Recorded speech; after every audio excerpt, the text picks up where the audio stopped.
Yang saya hormati Bapak dan Ibu Majelis Guru SD 204/3 Sleman. Alhamdulillahirabbil alamin. Salatu wassalamu ala asrofil anbiya'i wal mursalin wa ala alihi washabihi ajmain, amma ba'du.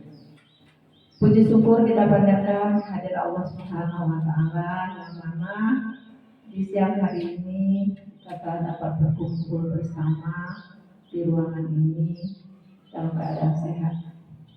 Dan tak lupa salawat dan salam kita sampaikan kepada junjungan kita Nabi besar Muhammad Sallallahu Alaihi Wasallam dengan mengucapkan Allahumma shalli ala sayyidina Muhammad wa ala ali Muhammad. Mudah-mudahan kita mendapat syafaat dari beliau-nya baik di dunia maupun di akhirat. Amin. Bapak Ibu yang saya hormati, alhamdulillah di tahap ini SD kita sudah mempunyai guru penggerak. Maksudnya dalam angkatan 9 kemarin telah ada terjaring guru di SD 204 1 orang untuk menjadi guru penggerak. Jadi mudah-mudahan ke depannya untuk angkatan-angkatan berikutnya menyusul teman-teman yang lainnya untuk lolos menjadi guru penggerak. Pada pagi hari ini menjelang siang kita akan menyaksikan bersama kegiatan aksi nyata dari guru penggerak yaitu Ibu Samawati. Terhadap topik yang dipelajarinya selama ini dalam beberapa bulan terakhir ini dalam pelatihan mandiri dan beberapa topik yang akan dipaparkan kepada kita. Jadi dengan adanya kegiatan ini mudah-mudahan kita semua dapat menjadi acuan bagi kita semua dan meningkatkan kompetensi serta kinerja baik kepala sekolah maupun guru dan anak didik. Saya selaku kepala sekolah sangat mengapresiasi kegiatan ini. Mudah-mudahan dengan adanya kegiatan ini dapat menambah semuanya bagi SD kita, terutama pembelajaran yang sudah didapatinya. Tak banyak yang dapat saya sampaikan dengan mengucapkan Bismillahirrahmanirrahim. Kegiatan ini dengan kegiatan seminar ini saya buka dengan judul menyebarkan pemahaman dan penerapan pengalaman budaya positif. Ya, budaya positif. Dan kegiatan ini saya buka dengan mengucapkan Bismillahirrahmanirrahim.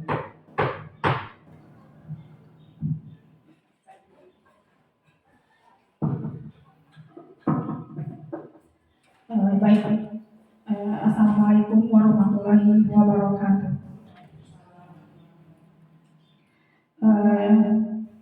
Terima kasih kita ucapkan kepada Ibu Kepala Sekolah yang telah memberikan pengarahan dan membuka diseminasi penyebaran pemahaman dan penerapan pengalaman budaya positif khususnya di sekolah kita di SD Negeri 204 Sleman. Baik Bapak Ibu, yang terhormat Ibu Kepala Sekolah SD Negeri 204 Sleman, yang terhormat Bapak Ibu Majelis Guru SD Negeri 204 Sleman, puji syukur tiada hentinya kita ucapkan kehadiran Allah Subhanahu wa taala karena pada kesempatan yang berbahagia ini di siang hari ini kita masih diberikan kesehatan dan kesempatan sehingga kita dapat berkumpul di ruang ini dalam mengikuti acara menyebarkan pengalaman budaya positif yang merupakan salah satu tugas aksi nyata calon guru penggerak angkatan 9 yang sedang saya jalankan oleh saya yaitu Salmawati, calon guru penggerak angkatan 9 dari SD Negeri 204 Sleman, Kabupaten Kerinci. Selanjutnya, salawat dan salam marilah kita bacakan kita hadiahkan buat junjungan kita Nabi besar Muhammad SAW, rahmatan lil alamin, yang telah membawa kita dari zaman jahiliyah, zaman kebodohan menuju zaman yang serba digital, serba canggih seperti apa yang kita rasakan saat ini. Baik Bapak Ibu, alhamdulillah ya, saya merasa agak sedikit ini dengan Bapak Ibu karena kalau di sini saya termasuk yang paling junior di sini.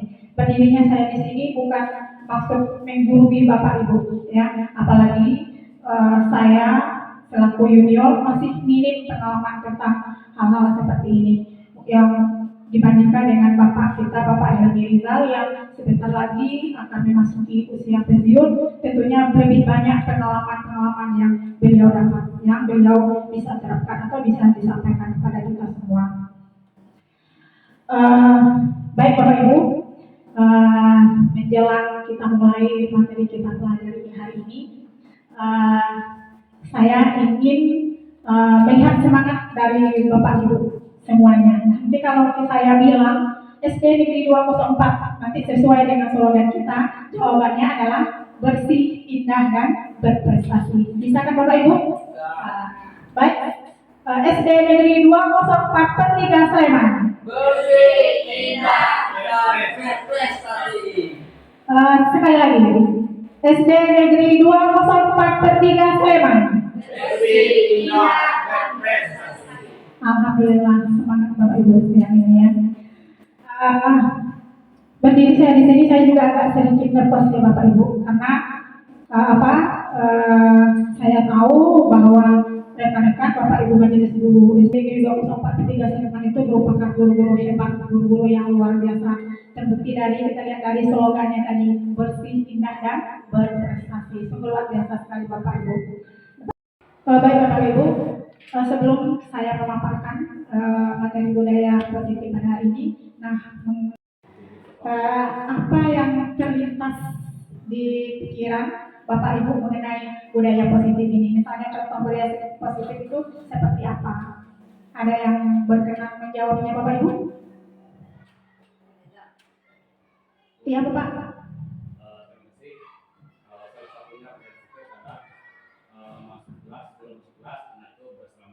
Iya, betul sekali. Sebelum masuk kelas, yaitu anak itu bersalaman dengan Bapak dan Ibu majelisnya guru terlebih dahulu. Ada yang lain Bapak Ibu yang sedia memberikan masukannya atau contoh lain dari budaya positif ini? Ya, banyak sekali Bapak Ibu ya. Banyak sekali misalnya datang tepat waktu, kemudian mengumpulkan tugas tepat waktu, itu termasuk salah satu budaya positif. Baik, Bapak Ibu. Nah, budaya positif itu sendiri merupakan pembiasaan, ya, pembiasaan hal-hal yang baik yang mencakup sikap atau perilaku maupun tutur kata oleh seluruh warga sekolah, terutama bagi murid, agar mereka dapat berkembang menjadi pribadi yang bertanggung jawab, berbudi pekerti luhur, dan berakhlak mulia sesuai dengan filosofi Ki Hajar Dewantara yang mewujudkan profil pelajar Pancasila.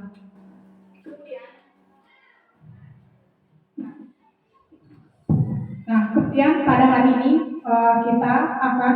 saya akan memaparkan konsep inti budaya positif.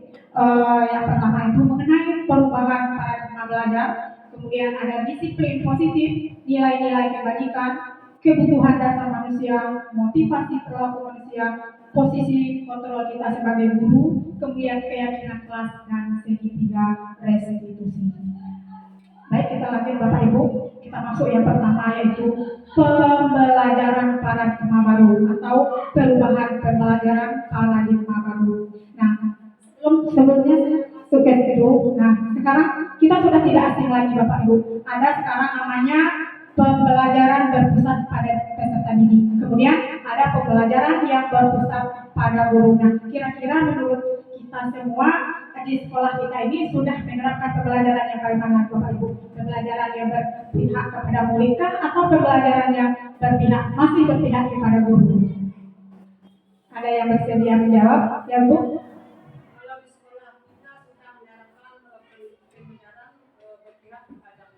Alhamdulillah Bapak Ibu. Setuju ya Bapak Ibu?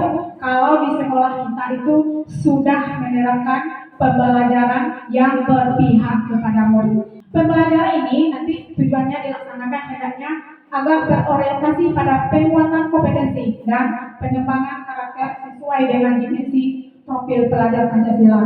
Seperti yang kita ketahui, ada 6 profil pelajar Pancasila, yaitu yang pertama beriman dan bertakwa kepada Tuhan Yang Maha Esa. Yang ini menuntut murid kita nanti supaya mereka menjadi manusia yang beriman dan bertakwa kepada Tuhan Yang Maha Esa, kemudian juga berbudi pekerti luhur. Kemudian yang kedua yaitu kebinekaan global. Kebinekaan global ini berkaitan dengan kebudayaan. Seperti yang kita ketahui bahwa budaya kita di Indonesia ini beragam macamnya ya Bapak Ibu. Kemudian yang ketiga itu adalah bergotong royong. Bergotong royong di sini bukan hanya sebatas kita melaksanakan gotong royong, membersihkan lingkungan sekolah, tetapi maksudnya bergotong royong di sini adalah bekerja sama atau berkolaborasi, baik antara murid dengan murid, murid dengan guru, murid dengan kepala sekolah, maupun semua kerjasama yang terjadi antara seluruh warga sekolah, baik antara murid, guru maupun kepala sekolah. Kemudian yang keempat itu kreatif. Nah, di sini nanti kita mengharapkan lulusan siswa kita itu menjadi manusia-manusia yang kreatif, kemudian inovatif juga sesuai dengan perubahan yang terjadi perkembangan saat ini. Dan yang terakhir itu adalah bernalar kritis. Kemudian Bapak Ibu, ini adalah selanjutnya itulah miskonsepsi tentang teori kontrol. Maksudnya di sini miskonsepsi itu adalah terjadinya kesalahpahaman. Selama ini kita berilustrasi ya bahwa guru itu bisa mengontrol murid. Kita menganggap bahwa kita beranggapan bahwa guru bisa mengontrol murid, padahal tidak Bapak Ibu. Ya, kita tidak bisa mengontrol murid. Misalnya seperti ini, kita minta anak itu melakukan perubahan terhadap kesalahan yang telah dibuatnya. Nah, kemudian anak ini memang nampak di luarnya kita lihat dia melakukan perubahan, tetapi pada kenyataannya seandainya di dalam diri anak itu tidak ada motivasi intrinsik pada anak itu untuk melakukan perubahan, maka apabila kita lengah, maka mungkin tidak menutup kemungkinan bahwa kesalahan yang ia lakukan itu akan terulang kembali. Ya Ibu, Bapak Ibu, intinya apa di sini adalah motivasi intrinsik, motivasi yang ada di dalam diri anak itu untuk melakukan perubahan. Meskipun kita kontrol, tetapi nanti apabila kita lengah, maka anak ini akan kembali melaksanakan kesalahannya, akan terulang kembali. Begitu Bapak Ibu. Kemudian yang kedua itu ilusi bahwa kritik membuat rasa bersalah mampu menguatkan karakter. Maksudnya seperti ini Bapak Ibu. Nah, apabila anak itu bersalah, ya, anak itu kita beri wajangan, tetapi di dalam anak itu dia sedikit merasa ada rasa kesal atau segala macam. Kemudian menimbulkan kita mengkritik, sehingga kritik kita itu bisa menyebabkan mereka merasa kurang nyaman, sehingga walaupun demikian mereka tetap melaksanakan apa yang kita suruh tadi, tetapi kemudian setelah melakukan perubahan itu dia tetap kembali ke seperti semula, tetap melakukan perubahan itu karena tidak ada motivasi intrinsik, tidak ada motivasi yang ingin dia berubah dalam dirinya. Kemudian yang kedua adalah ilusi. Yang ketiga itu adalah ilusi bahwa dewasa itu berhak memaksa. Sebagai kita ketahui, kita ini guru nih, kita berhak memaksa kehendak kita kepada murid. Nah, boleh jadi di saat kita suruh mereka mengikuti, tetapi pada kenyataannya di luar itu mereka ada rasa lain dalam hatinya. Tanpa ada motivasi intrinsik dalam diri mereka, maka tidak akan kesalahan-kesalahan itu akan terulang kembali seperti yang telah ia buat. Kemudian yang terakhir adalah ilusi bahwa semua penguatan positif, efektif dan bermanfaat. Itu juga Bapak Ibu terjadi kesalahpahaman atau miskonsepsi di sini, bahwa misalnya anak-anak itu yang melakukan kesalahan itu kita beri hadiah seperti itu ya Bapak Ibu ya. Nah, dan anak itu bisa berubah karena tadi ada unsur lain, ada ingin mendapat hadiah. Nah, kemudian tanpa diberi hadiah nanti anak itu kembali melakukan hal-hal atau perbuatan buruk yang sedemikian tanpa ada tadi kalau tidak dibarengi dengan motivasi intrinsik dalam diri mereka. Selanjutnya Bapak Ibu, nah kita harus mengubah paradigma diri kita dari stimulus respon ke teori kontrol. Contohnya bagaimana Bapak Ibu? Lihat di simulasi respon. Realitas atau kebutuhan kita itu sama. Kita harus berubah mindset kita Bapak Ibu. Kita harus berubah pemikiran kita bahwa realitas atau kebutuhan kita itu berbeda-beda. Kebutuhan kita itu tidak akan pernah sama Bapak Ibu. Ya, apalagi sama dengan siswa di kelas kita. Dengan siswa kita yang sekian orang, kebutuhan itu tidak akan pernah sama. Ya, jadi kita harus berubah pemikiran kita dari realitas kehidupan kita, kebutuhan kita itu sama menjadi realitas kebutuhan kita itu berbeda. Ya. Kemudian yang kedua, semua orang melihat hal yang sama. Nah, itu di stimulus respon. Kemudian nanti kita rubah menjadi teori kontrolnya. Setiap orang itu memiliki gambaran yang berbeda-beda. Kembali lagi kita ke yang pertama tadi Bapak Ibu. Kebutuhan kita itu berbeda-beda, tidak akan pernah sama. Ya, jadi gambaran kita tentang masa depan itu juga pasti berbeda-beda. Cita-cita seseorang itu tidak akan pernah sama, berbeda. Kemudian yang ketiga itu adalah dari teori stimulus respon. Kita mencoba mengubah orang agar berpandangan dengan sama dengan kita. Tidak akan pernah sama, tidak sangat mudah, tidak merupakan hal yang mudah Bapak Ibu. Kita mengubah orang itu berpandangan sama dengan kita.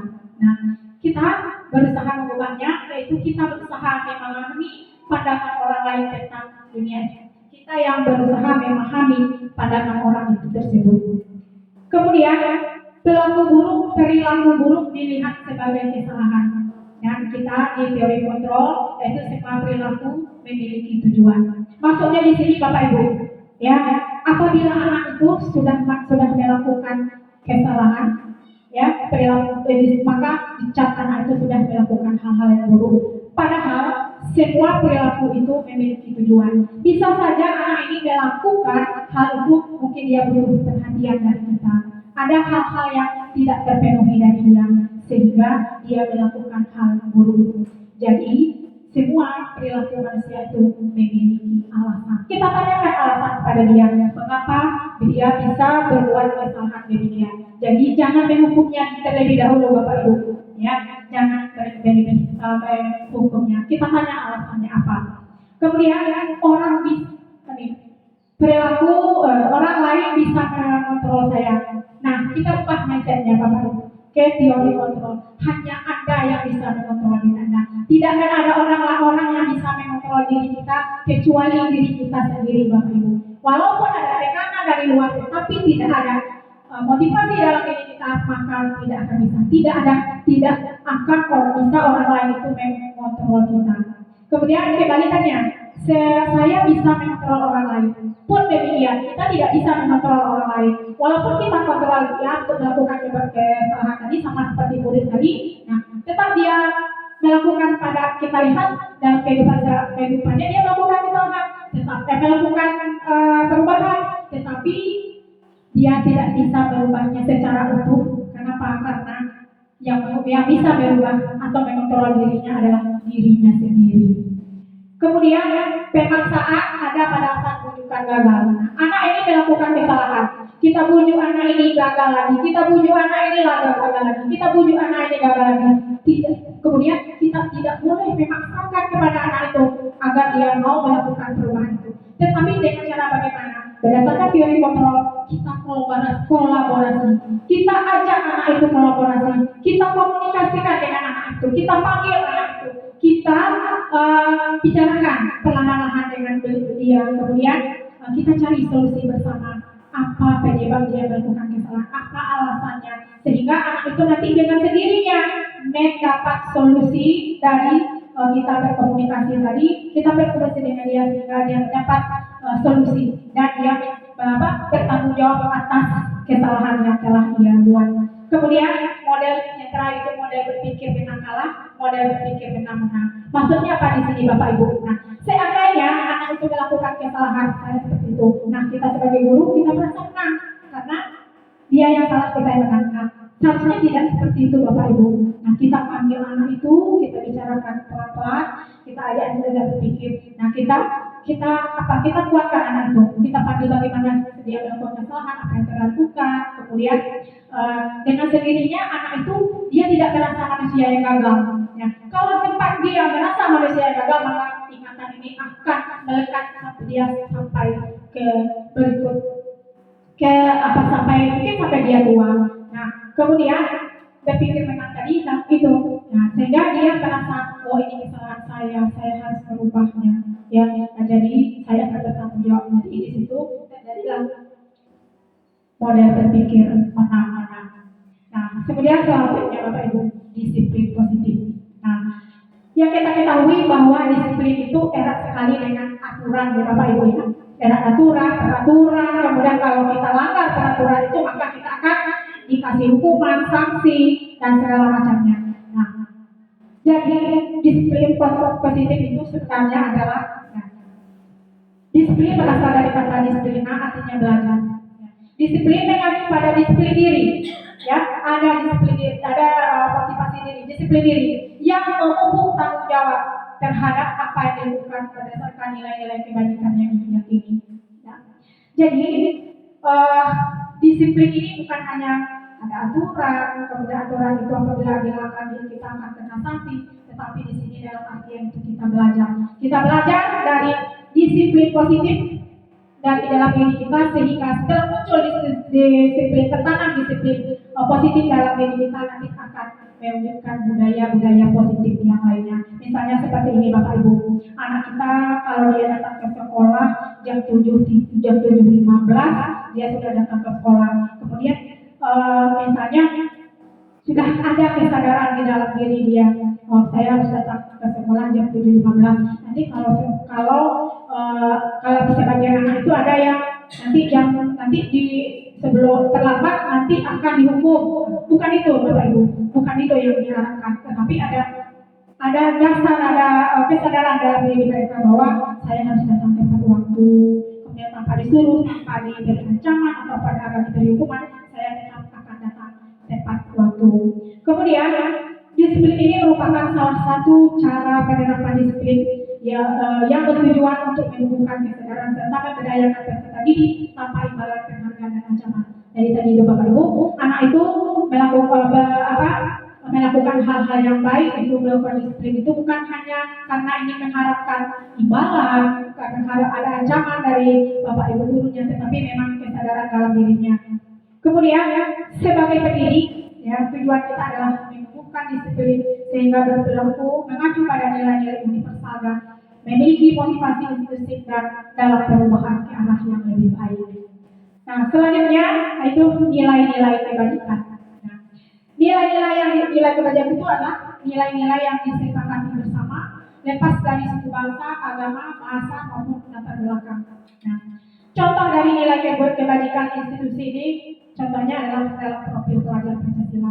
Nilai kebajikan atau nilai-nilai yang baik-baik itu yang contohnya di profil Pancasila adalah beriman dan bertakwa kepada Tuhan Yang Maha Esa, kemudian berakhlak mulia, mandiri, bernalar kritis, bertindakan kontrol, gotong royong, kemudian kreatif seperti yang kita jelaskan di awal tadi.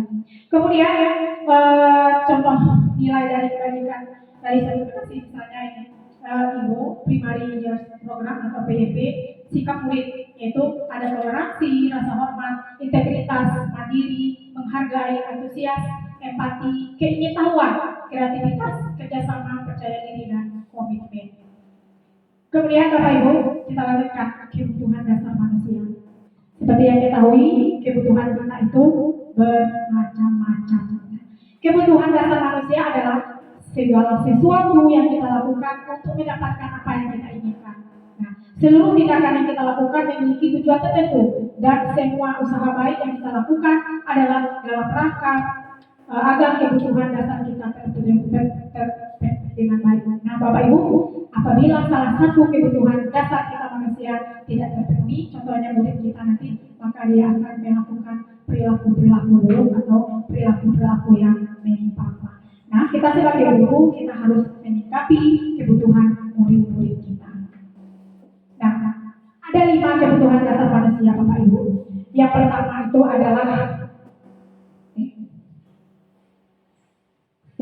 itu adalah bertahan hidup. Kebutuhan bertahan hidup ini berkaitan dengan makanan, pakaian, tempat tinggal, keamanan, dan kesehatan. Misalnya dalam Bapak Ibu, di dalam kelas misalnya kita ada menemukan anak yang dari pagi loyo, tidak bersemangat dalam pembelajaran. Nah, anak ini jangan kita marahi atau kita usir pulang. Silakan pulang, jangan keluar. Ini kenapa nih loyo aja dari tadi? Itu tidak boleh Bapak Ibu. Ya, anak ini kita dekati dia, kita tanyakan kenapa sampai kamu ini, atau kita tanyakan apakah kesehatannya terganggu atau ada hal-hal yang lain, kita dekati dia. Mungkin anak ini kebutuhan bertahan hidupnya sedang bermasalah, ya, sedang bermasalah. Jadi kita tanyakan apa yang menyebabkan dia sampai seperti itu. Kemudian yang kedua itu adalah rasa diterima atau kasih sayang. Rasa diterima atau kasih sayang ini itu rasa diterima, dipedulikan, perhatian, dimanja dan kasih sayang. Misalnya seperti ini, Bapak Ibu, ada waktu kita membuat belajar kelompok di kelas, anak ini ada yang satunya menyendiri, ya, tidak mau terkadang dia tidak mau bergabung dengan kawan yang lain. Mungkin di sini anak ini mungkin ada rasa tidak diterima oleh kawannya, misalnya ada kesenjangan di sana sehingga dia bisa menyendiri. Nah, bagaimana anak ini kita dekati anak ini. Nah, apa yang permasalahan? Mungkin kebutuhan kasih sayangnya agak sedikit tidak terpenuhi. Kemudian yang ketiga adalah penguasaan dari Bapak Ibu berkaitan dengan harga diri, keinginan untuk menganggap menjadi pemimpin, berprestasi dan diakui. Nah, mungkin di dalam kelas kita juga ada anak itu yang sering tampil, pengen tampil terus, pengen dipuji-puji. Berarti ini dia ingin adanya pengakuan, penguasaan. Kemudian anak itu yang memiliki mandiri, memilih pilihan, mencoba hal-hal baru, mampu mengendalikan dirinya, yaitu sama dengan kebebasan. Kemudian kesenangan, ini bermain atau tertawa. Bapak Ibu, di dalam pembelajaran itu kita tidak boleh terlalu fokus kita gitu, Bapak Ibu. Harus ada humornya di dalam itu agar anak merasa nyaman. Kemudian kalau bisa kita selingi dengan bermain, kemudian ada game-gamenya gitu supaya anak itu merasa ada suatu unsur itu kesenangan dalam dirinya. Kemudian Bapak Ibu, berkaitan dengan motivasi tadi sudah ya, ada motivasi intrinsik, yaitu motivasi yang timbul dari dalam diri individu sendiri tanpa paksaan dari orang lain. Nah, kemudian tetapi atas dasar kemauan sendiri. Kemudian ada motivasi ekstrinsik, yaitu motivasi ini timbul akibat pengaruh dari luar individu karena adanya ajakan, suruhan atau paksaan dari orang lain. Contohnya seperti ini Bapak Ibu. Kalau kita ke pasar, kita pakai helm. Ya enggak Bapak Ibu? Nah, kenapa kita pakai helm Bapak Ibu? Keselamatan. Apalagi? Aturan. Nah, betul sekali Bapak Ibu. Kalau mengenai keselamatan itu berkaitan dengan motivasi intrinsik. Karena ada hubungannya dalam kita itu menjaga keselamatan. Tapi kira-kira itu berkaitan dengan motivasi intrinsik karena ada paksaan dari orang lain. Kalau kita tidak pakai helm, nanti kita akan ditangkap polisi. Nah, tetapi seharusnya itu adalah motivasi intrinsiknya. Kalau kita tidak pakai helm, nanti akan membahayakan kita. Baik Bapak Ibu, berhubungan dengan motivasi, yaitu kita mengenal nanti ada hukuman, ada pidana, istilah ada konsekuensi dan restitusi. Ini itu Bapak Ibu restitusi. Nah, apa itu hukuman? Ya, apa beda hukuman, konsekuensi dan restitusi? Ya. Kemudian hukuman ini adalah dia tidak terencana Bapak Ibu. Misalnya anak itu melakukan kesalahan pas kita atau terlambat waktu dia terlambat datang pagi waktu apel pagi. Kita menyuruh anak itu bisa silakan kalian push up, kemudian keliling lapangan atau membersihkan WC gitu, ya. Mencari sampah itu tidak direncana ibu, itu muncul secara tiba-tiba. Nah, kemudian murid tidak tahu apa yang terjadi atau tidak dilibatkan. Murid tidak tahu, kita pun tidak tahu karena apa? Itu muncul secara tiba-tiba. Kemudian umumnya hukuman ini dia bersifat satu arah, ya, bersifat satu arah berupa. Kemudian juga hukuman ini berupa bisa fisik atau psikis. Fisik maksudnya bisa dari disuruh push up segala macam. Tetapi kalau psikis dengan kata-kata Bapak Ibu, jangan sampai kata-kata kasar kita muncul di saat anak-anak itu melakukan kesalahan. Nah, kemudian apa itu konsekuensi? Konsekuensi ini sudah terencana Bapak Ibu, ya, sudah terencana sesuai dengan aturan. Aturannya bagaimana? Ini nanti ada, ini kami sudah terapkan di kelas itu ada namanya keyakinan kelas. Nanti sudah direncanakan terlebih dahulu. Kemudian murid dibuat tetap tidak nyaman. Kemudian sikap guru selalu memonitor murid. Nah, seharusnya bagaimana Bapak Ibu? Seharusnya ini Bapak Ibu restitusi. Ya, harusnya kita lakukan itu adalah restitusi. Apa itu restitusi? Restitusi itu proses menciptakan kondisi bagi murid untuk memperbaiki kesalahannya. Nah, proses kolaborasi yang mengajak murid untuk mencapai solusi. Nah, nanti anak itu melakukan kesalahan, sebelumnya kita sudah membuat keyakinan, kemudian nanti apabila dia melakukan kesalahan, kita panggil anak ini, kita ajak mereka bicara, kita cari solusi bersama agar ia mampu berubah atau ia buat kesepakatan di antara kita agar bisa berubah. Jadi bukan kita hukum, bukan kita kasih atau kita ada konsekuensi, tetapi dengan cara restitusi. Kemudian budaya positif berikutnya itu adalah 5 posisi kontrol guru Bapak Ibu. Ya, posisi kontrol guru kita ada 5 posisi, ada penghukum, pembuat rasa bersalah, teman tahu dan manajer. Kira-kira kita di posisi mana sekarang ini Bapak Ibu? Kalau saya terus terang, saya terkadang menjadi penghukum, kemudian berbuat rasa bersalah juga, teman juga, kemudian teman tahu juga. Kalau Bapak Ibu gimana? Sama ya Bapak Ibu. Nah, karena kan kita sering menghukum anak ya Bapak Ibu ya. Kemudian berbuat bersalah. Oh, ini terutama saya coba kamu kelas 6 ya. Ini ibu malu didengar setiap guru yang waktu pembina upacara, setiap pagi kelas 6 saja yang disebutkan. Jadi berbuat rasa bersalah pada anak. Kemudian sebagai teman, tolonglah jangan keluar apa-apa, nanti lain kali kamu ubah ya. Jadi kita masih bisa diri sebagai teman. Kita lanjut Bapak Ibu. Nah, penerapan 5 posisi kontrol guru ini kita ambil ada kasus siswa tidak memakai kopi, ya. Di saat upacara, kata ibunya dia tidak memakai kopi. Kalau di posisi penghukum, nanti katanya itu kegiatan itu bisa hormat kepada bendera 1 jam, hormat bendera 1 jam. Kemudian pada posisi berbuat rasa bersalah, harus berapa kali Bapak Ibu bilang topi setiap hari Senin dipakai, ibu kecewa dengan kamu. Itu salah satu contoh kata dari pembuat rasa bersalah ini. Kemudian yang teman, ayo dong ikuti aturan sekolah, tidak susah kan? Tolong bantu ibu sekali ini saja, jangan sampai berbuat seperti ini lagi ya. Kita memposisikan anak itu sebagai teman. Itu juga ini. Kemudian teman tahu, kamu hari ini sudah melanggar peraturan di sekolah. Kamu tahu konsekuensinya?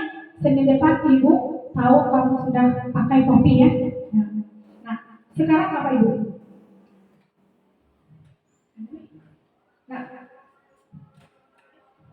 Nah, tadi nampak tadi Bapak Ibu ya. Nah, sekarang kita lihat kasusnya seperti ini. Posisi kontrol apakah saya? Saya kecewa sekali dengan kamu. Kira-kira posisi apa nih Bapak Ibu? Saya kecewa tadi, membuat rasa bersalah. Betul sekali Bapak Ibu. Nah, kemudian kita lanjut lagi.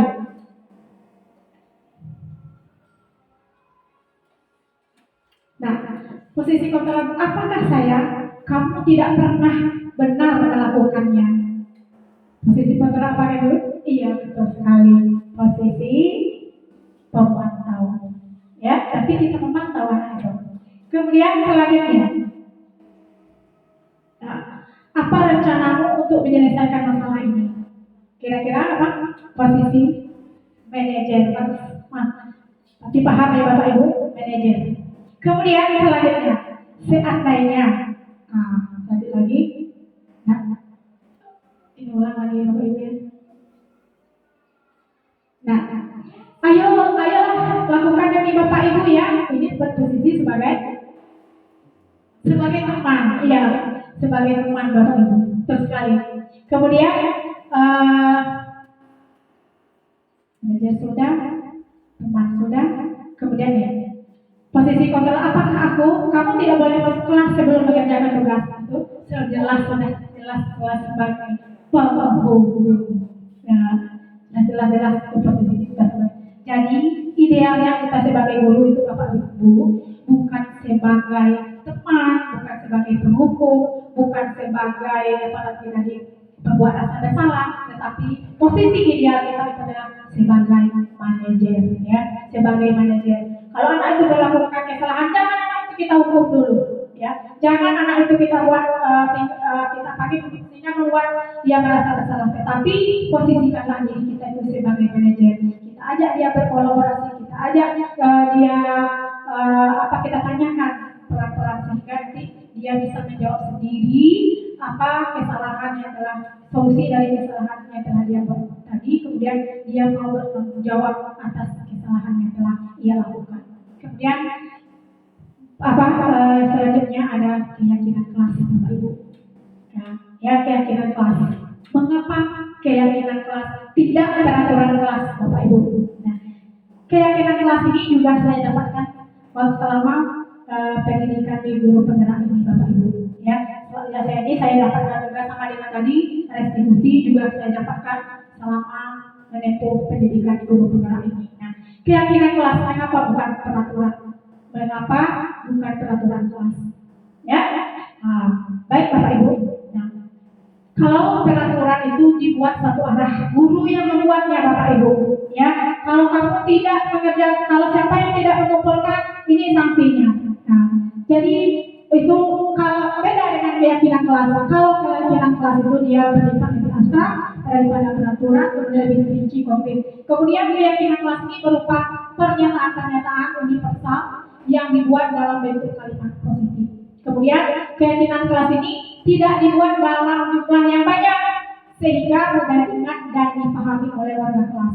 Kemudian keyakinan kelas merupakan sesuatu yang dapat diterapkan di lingkungan kelas.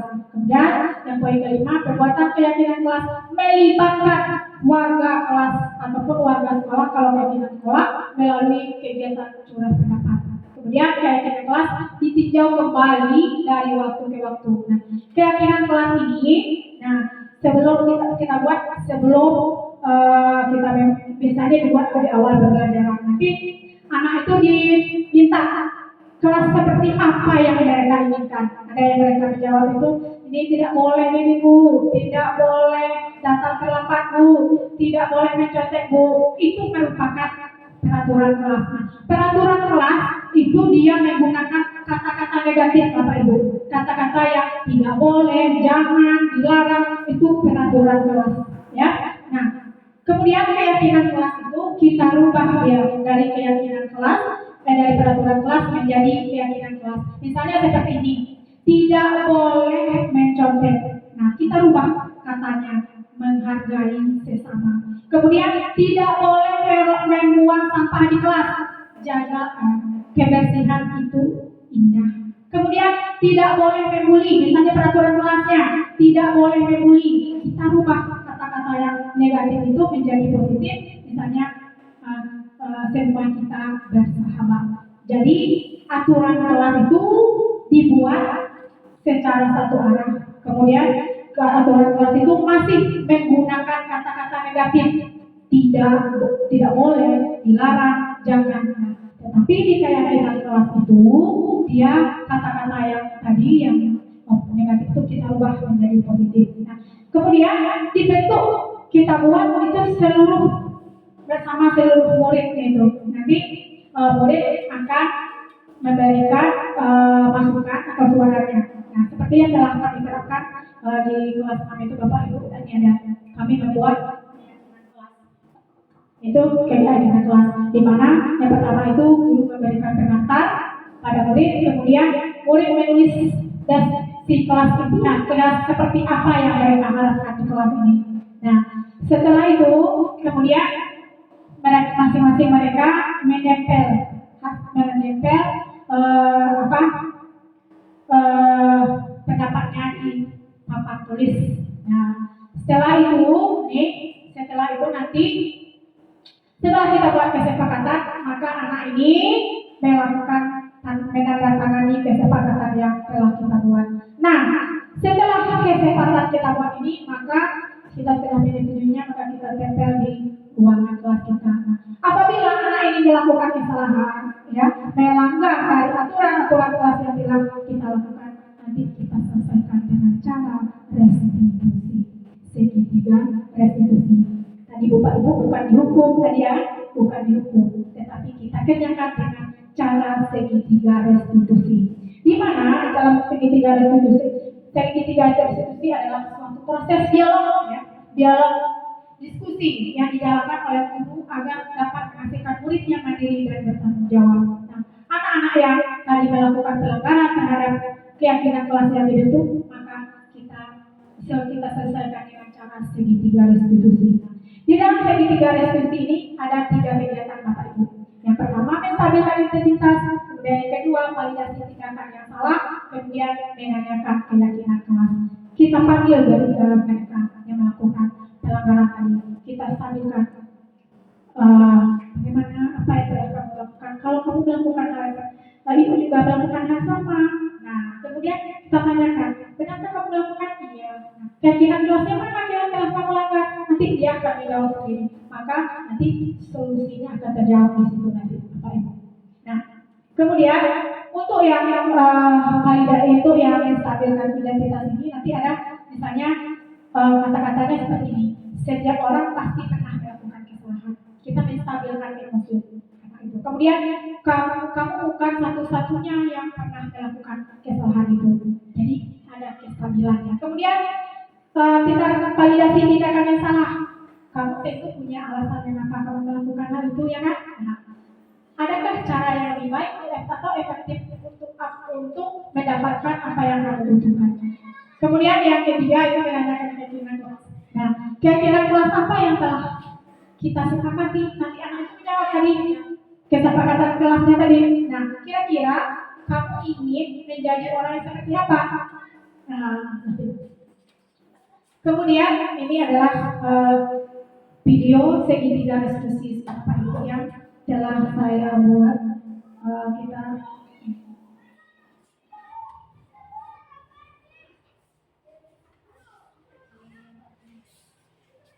Kita nonton sebentar Bapak Ibu. Baik saja kan? Baik itu kenapa ya? Jadi ini tadi kami dengar laporan dari Bapak kalau bisa itu dari Bapak. Apa ya? Ya Bu, benar. Soalnya tiap hari kerjaan seperti saya bukan sampai aja, tapi sudah saya juga kalau nggak dikasih tadi tidak boleh. Subhanallah, baru saja kamu berpikir kita itu dari kita itu juga akan melakukan hal yang sama. Terus apa yang kita lakukan adalah pengajaran tanda-tanda itu robek bukunya. Nah, bisa melakukan itu juga ada pesan mereka. Iya Bu, pastilah saja akan menjadi kami yang dari jawaban tentu saja tinggal menyalin. Subhanallah, coba saja kalau bisa kesalahan dari rahmat ya, yang menyampaikan itu saja. Nah, kemudian ini juga sangat menghargai tindakan yang kita lakukan yang mungkin yang tidak lebih baik, misalnya memukul atau perlakuan lainnya. Nah, sekarang kita pikirkan apakah tindakan kita yang lakukan itu dalam kekurangan itu sudah sesuai dengan keyakinan kelas kita. Nah, menurut kita keyakinan kelas apa yang telah tidak bisa berdiri dengan melalui saling menghormati dan menghargai sama-sama. benar sekali bisa bisa menghormati sesama teman itu penting atau tidak kira-kira? Penting sekali. Baik, kalau bisa menghormati itu penting. Jadi keyakinan apa yang harus kita lakukan pada saat misal sedang marah atau sedang emosi? Harus lebih sabar lagi. Bisa bersedia tidak memperbaiki masalah ini? Insya Allah bisa. Nah, kalau begitu, apa yang akan kamu lakukan untuk memperbaiki masalah ini ke depannya supaya tidak terulang lagi? Bersabar dan menahan amarah, dan kalau ada teman yang tidak dapatkan saja kepada guru. Nah, ini baru tindakan yang cepat bisa. Lain kali kalau ada teman yang meminta tugas, jelaskan kamu melakukan tugas ataupun guru pelajaran lainnya. Kemudian tetap semangat ya Nisa. Nah, karena sekarang masalahnya sudah selesai, silakan Nisa kembali ke kelasnya ya. Selamat belajar ya Nisa. Terima kasih ya Bu. Kelas ya Bu. Assalamualaikum warahmatullahi wabarakatuh. Perkenalkan, saya Zura Hairunisa dari kelas 6 SD Negeri 204 Ketiga Sleman. Saya merasa senang diskusi bersama Bu Selma karena beliau telah mengajari saya bagaimana mengendalikan emosi saya kepada teman saya yang suka menggoda. Saya harus banyak bersabar dalam menghadapi teman-teman yang suka menggoda ini. Dan saya juga sudah mengetahui solusi menghadapi teman yang suka mencontek agar bisa saling menghargai dan menghormati. Terima kasih. Wassalamualaikum warahmatullahi wabarakatuh. Kasus ini di Bapak Ibu ada anak yang masih kelas 6 yaitu atas nama Anissa. Dia marah-marah karena ini tugasnya dicontek oleh kawannya, namanya kawannya si Rahmat. Jadi tanpa sengaja si Anissa ini merobek buku si Rahmat ini. Maka untuk mengatasi masalahnya, maka diselesaikan dengan 3 restitusi. Baik Bapak Ibu, sampailah kita pada penghujung acara kita itu adalah kesimpulan. Nah, untuk kesimpulannya pada hari ini yaitu dalam penerapan program disiplin positif, hendaknya guru memiliki standar kepribadian profesional dan sosial yang baik di mana guru mampu merefleksikan dirinya dalam posisi konkret saat ini. Bagaimana perjalanan dirinya sebagai among atau sebagai tadi posisi kontrol kita sebagai guru ideal dan sebagai manajer yang menuntut murid-muridnya menjadi insan mandiri, merdeka dan bertanggung jawab sesuai dengan standar nasional pendidikan. Demikian Bapak Ibu, mohon maaf atas segala kekurangan dan mungkin ada salah penyampaian atau kekurangan yang lainnya. Saya minta maaf ya. Saya juga masih belajar di sini Bapak Ibu ya, masih belajar mengenai hal-hal positif utama tadi yang baru saya dapatkan, yaitu tentang keyakinan kelas, kemudian segitiga institusi dan posisi kontrol kita sebagai guru. Baik Bapak Ibu, terima kasih atas perhatiannya. Saya ucapkan billahi taufiq wal hidayah. Assalamualaikum warahmatullahi wabarakatuh.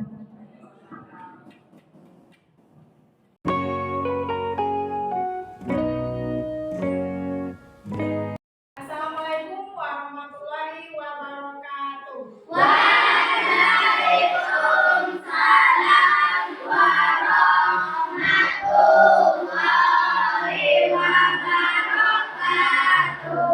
Selamat pagi semuanya. Pagi Bu. Apa kabarnya hari ini? Alhamdulillah luar biasa. Allahu Akbar. Sehat selalu, bahagia, tambah semangat. Baik Bapak Ibu semuanya, hari ini kita sama-sama sebelum kita mulai pembelajaran di awal semester ini, nah ada satu hal yang harus atau yang perlu kita lakukan, yaitu kita akan membuat keyakinan kelas dulu. Nah, jadi keyakinan kelas ini itu pada intinya sama dengan peraturan kelas yang sebelumnya telah kita buat. Cuman untuk kalau keyakinan kelas ini itu kita kerjakan secara bersama-sama atau telah kita sepakati bersama. Nah, gunanya adalah supaya nanti proses pembelajaran kita ke depannya akan jauh lebih aman, kemudian jauh lebih efektif dan tidak membebankan kalian. Jadi kalian nantinya juga punya suara, maunya kalian kelas kita itu seperti apa. Sekarang ibu tanyakan, sosok seperti apa, siswa seperti apa yang kalian inginkan? Adit? Sopan. Lagi Nisa? Baik. Kemudian Ilham? Ramah. Kemudian Danian? Bertanggung jawab. Baik. Tepuk tangan untuk kita semua. Sekarang ibu akan memberikan daftar nilai-nilai kebajikan yang harus kita miliki sebagai seorang siswa, dan ini nantinya akan menjadi keyakinan kelas kita atau kesepakatan kita di dalam kelas nanti.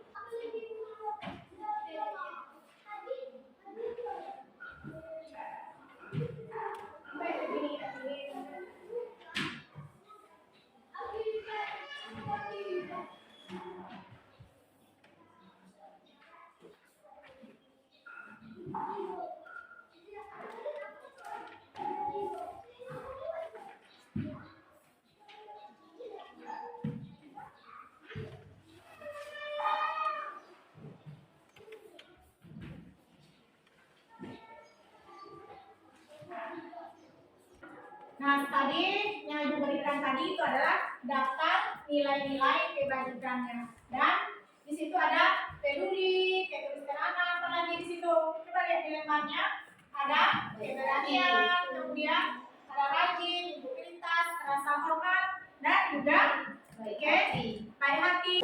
Kalian sampaikan tadi semuanya itu sudah ada di sini ya, sudah ada di daftar nilai-nilai kebajikan ini tadi.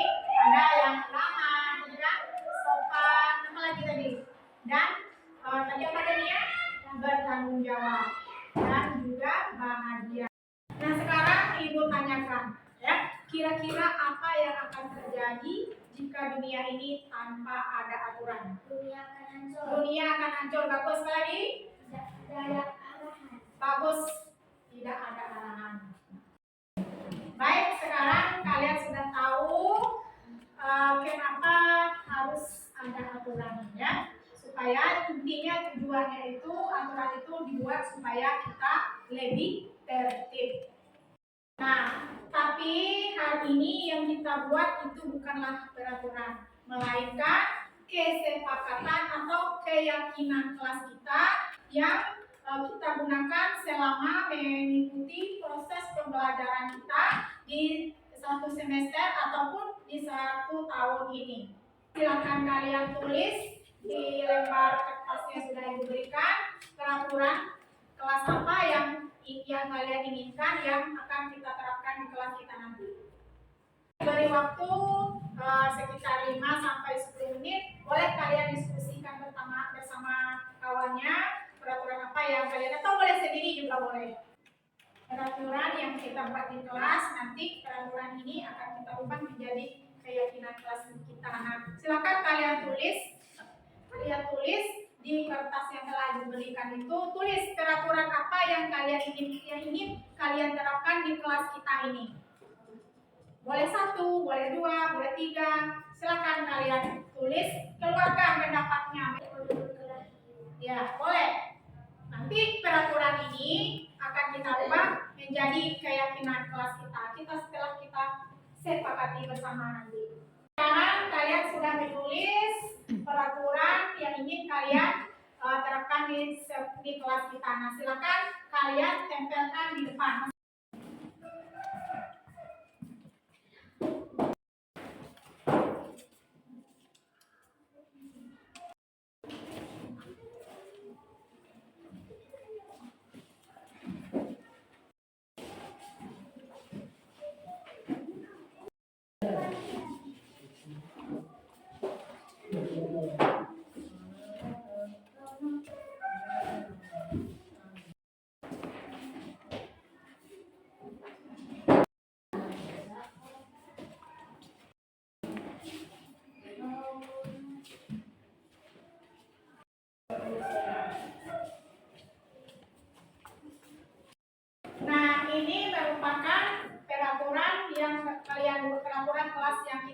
Nah, di antaranya ada tidak boleh berbicara waktu guru menerangkan pembelajaran, kemudian tidak boleh membuli, tidak boleh datang terlambat, tidak boleh membuang sampah sembarangan, kemudian tidak boleh merusak hiasan-hiasan kelas. Nah, ini merupakan peraturan kelas ya, masih menggunakan kata yang negatif atau tidak ataupun dilarang. Nah, yang peraturan yang kalian buat ini sudah hampir mirip-mirip semuanya. Nah, nanti sekarang kita merubah kata yang negatif itu menjadi positif, dari tadi peraturan kelas menjadi keyakinan kelas. Misalnya seperti ini, tidak boleh membuang sampah sembarangan. Apa kira-kira yang bisa kita ubah menjadi keyakinan kelas? Ya dan ya, mencintai kebersihan, bagus sekali. Kemudian tidak boleh berbicara waktu guru menerangkan pembelajaran.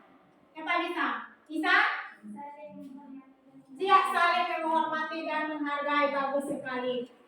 Nah, ini merupakan keyakinan kelas yang sudah kita buat bersama tadi. Nah, nanti misalnya ada anggota kelas kita yang misalnya tidak membuat PR. Nah, kira-kira keyakinan kelas mana yang telah hilang di sini?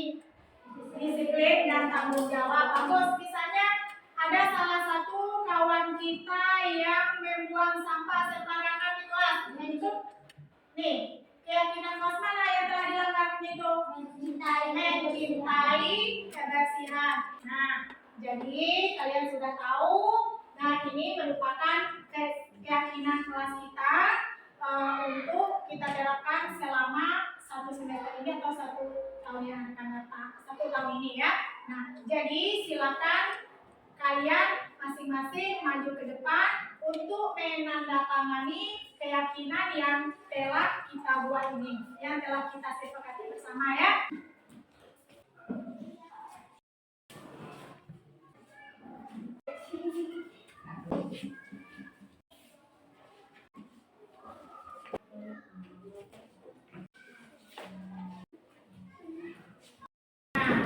Keyakinan kelas yang sudah kita sepakati ini nanti akan kita tempel di kelas kita ya.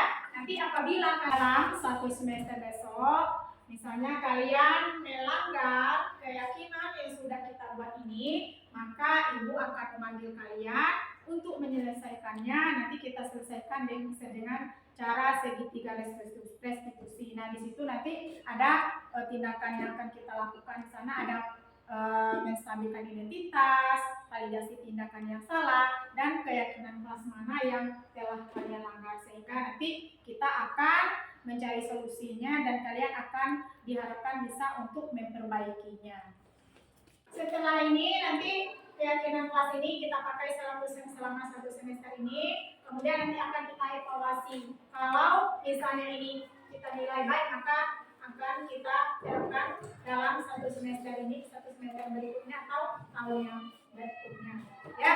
Nah, demikian untuk hari ini untuk pembuatan keyakinan kelas.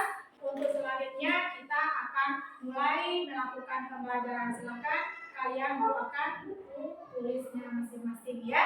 Nah, demikian untuk hari ini, terima kasih dan